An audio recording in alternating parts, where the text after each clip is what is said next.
राज्य में आकर के ऐसा दुष्कर्म करते हो, तुम्हें लज्जा नहीं आती? वो समझ गया वो कलयुग कि ये राजा परीक्षित है, भारत का सम्राट है, ये मुझे जीवित नहीं छोड़ेगा। चरण पकड़ लिए, बोले प्रभु क्षमा कर दीजिए। उन्होंने कहा क्षमा तो तब करूंगा जब तुम मेरे राज्य में रहोगे, मेरे राज्य में मत रहो। क्षमा कर दिया, चले जाओ यहाँ से। पर तुम हो कौन? बोले मेरा नाम कलयुग है, और कलयुग नहीं चाहता कि कलयुग में धर्म के 4 चरण सुरक्षित रहें। दान, दया, क्षमा, पवित्रता, कुछ नहीं। वो नहीं चाहता कलयुग के कोई भी सुरक्षित रहे। केवल एक चरण बचा लिया।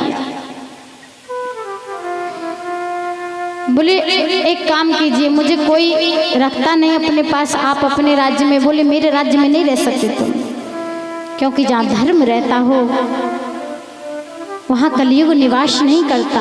और बैल कौन है? धर्मराज। और ये गौ माता कौन है? ये पृथ्वी है। जब धर्म पर संकट आता है, पृथ्वी पर पाप बढ़ते हैं, तो भूदेवी तो रोती ही है। बोले तुम यहाँ से चले जाओ। बोले कुछ जगह तो दे दो। बोले मैंने तुम्हें जगह दे दी, जाओ। शराब में, मदिरा में तुम्हारा वास है, जुआ में तुम्हारा वास है, पर स्त्री में तुम्हारा वास है, ये जगह दे दी। बोले राजन ये 3 जगह तो बेकार है, कोई अच्छी सी जगह दो। तो राजा परीक्षित के मुखारविंद से निकल के जाओ, तुम्हारा स्वर्ण में वास हो। सूत जी महाराज शौनकादिक ऋषियों से कहते हैं कि स्वर्ण में निवास भगवान करते हैं, क्योंकि दुनिया के जितने भी धातु हैं, धातु नाम अश्वी कांचन, सोने में भगवान का वास है। और यहाँ कलयुग सूक्ष्म रूप रख करके मुकुट में प्रवेश करके मस्तिष्क में चला गया राजा परीक्षित के। उन्होंने कहा जब भगवान का स्वर्ण में वास है तो फिर कलयुग तो रह नहीं सकता। बोले उस स्वर्ण में भगवान का वास है जो मेहनत की कमाई से बनाते हैं, और जो खोया हुआ हो, जो मिला हुआ हो सोना, उसमें कलयुग का वास रहता है। और जो मुकुट राजा परीक्षित ने पहना था वो जरासंध का मुकुट था। जब पांडव लोग मार करके आए जरासंध का वध करके, तो कुछ धन वहां से लाए और अपने खजाने में रख दिया, और कौतूहलवश भाई राजा परीक्षित ने धारण कर लिया और जंगल चले गए। इसलिए कलयुग बुद्धि में प्रवेश कर गया, उनकी बुद्धि विकृत हुई। समीक ऋषि के आश्रम में जाकर के याचना की। समीक ऋषि जी बैठे हुए थे तपस्या में, उन्होंने ध्यान नहीं दिया कि कौन है। तब उन्होंने एक मरा हुआ सर्प लिया, उनके गले में डाल दिया और चले गए। आज जो कथा है वही 7वें दिन यही कथा आएगी, यहीं पर इस कथा का विराम होगा। मरा हुआ सर्प डाल के चले गए। शृंगी ऋषि जो शमीक ऋषि के पुत्र थे, उन्होंने आकर के देखा और रोने लगे। मेरे पिता महाराज के गले में मरा हुआ सर्प डाल दिया, अंजलि में जल लिया और श्राप दे दिया। जाओ मैं तुम्हें श्राप देता हूँ राजन, कि जिस सर्प को तुमने मरा हुआ पिता महाराज के गले में डाला है, उसी के पूर्व तक्षक आकर के तुम्हें ग्रस लेंगे और तुम्हारी मृत्यु हो जाएगी। आज से 7वें दिवस में ऐसा श्राप दे दिया। इतना भयंकर श्राप। जब रोने की आवाज सुनी तो शमीक ऋषि ने नेत्र खोले। बोले पुत्र तुम रो क्यों रहे हो? बोले पिताजी आपके गले में मरा हुआ सर्प राजा परीक्षित डाल गए। बोले तो क्या हुआ पुत्र? हम संत हैं, और संत कहते हैं जो सरल स्वभाव का होता है वही संत होता है। साधु यानी बिगड़े हुए को सुधार दे वही साधु है। हमारा तो स्वभाव ही ऐसा होना चाहिए। और तुमने ये क्या कर दिया पुत्र? तुमने श्राप दे दिया। गौरमुख नाम के शिष्य को बुलाया और कहा जाओ राजा परीक्षित से कह दो कि 7 दिन में अपनी मुक्ति का उपाय ढूंढो। जब राजा ने मुकुट उतार करके रखा तब उनकी बुद्धि से जो कलयुग था वो निकला। तब उन्हें समझ में आया कि अरे ये तो मैंने अपराध कर दिया, पाप हो गया मुझसे, मैं प्रातः जाकर ही क्षमा याचना करूंगा। इतने में गौरमुख नाम के शिष्य आए।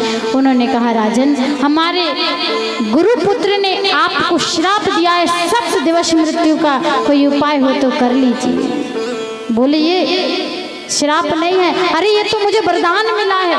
कोई भी मनुष्य ये नहीं कह सकता कि हम 7 दिन तक जीवित रहेंगे। क्या भरोसा है इस जिंदगी का? आप हम कह सकते हैं कि हम 7 दिन तक जिएंगे, नहीं जी सकते।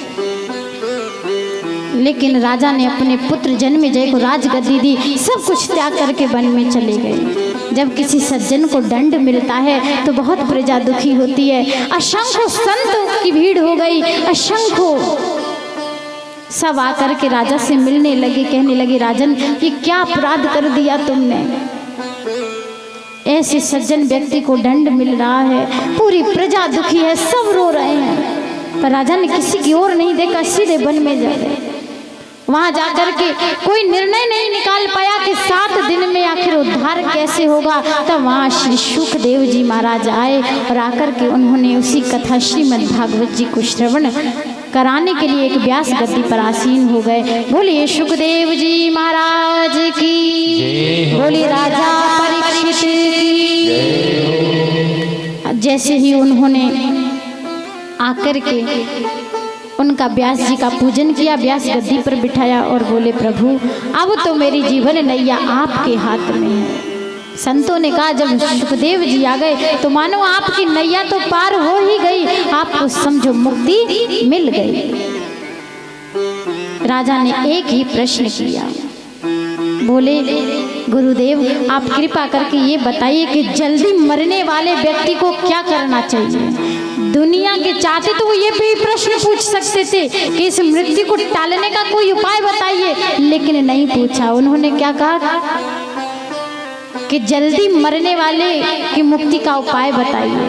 तब उन्होंने कहा कि श्वास श्वास पर कृष्ण भज, वृथा श्वास जने को ना जाने श्वास की आग ना हो।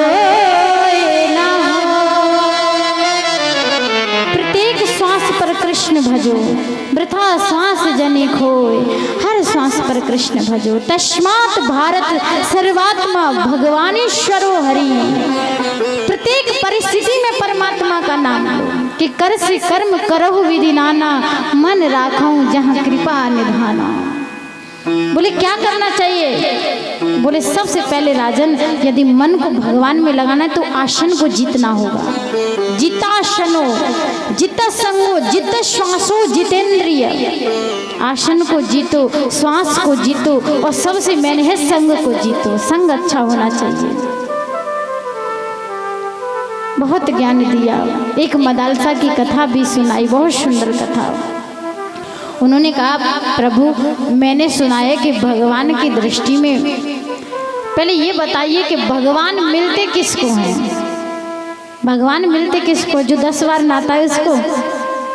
बोले यदि ऐसे मिलते भगवान तो जो कौल भील थे ना वो तो सर्दियों के 4 महीने स्नान ही नहीं करते थे, लेकिन राम जी ने उनको गले से लगाया। तो भगवान ये नहीं देखते आप कितनी बार नहा स्नान करते हो।